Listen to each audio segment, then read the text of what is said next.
একটা গল্প মনে পড়ে গেল।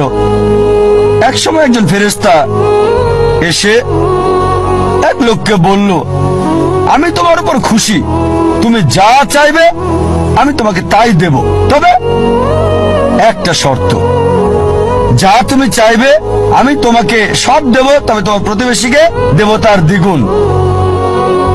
লোকটা বলল, একটা রোলেক্স ঘড়ি আমার চাই। ফেরেশতা তাকে রোলেক্স ঘড়ি দিয়ে দিল। প্রতিবেশী দুটো রোলেক্স ঘড়ি পেল। লোকটি বলল, একটা মার্সিডিজ গাড়ি আমার চাই। ফেরেশতা তাকে মার্সিডিজ গাড়ি দিল। প্রতিবেশীকে দুটো মার্সিডিজ দিল। লোকটি বলল, একটা সুন্দর বড় বাংলো চাই। ফেরেশতা তাকে সুন্দর বড় বাংলো দিল। তার প্রতিবেশীকে দেওয়া হলো দুটো সুন্দর বড় বাংলো।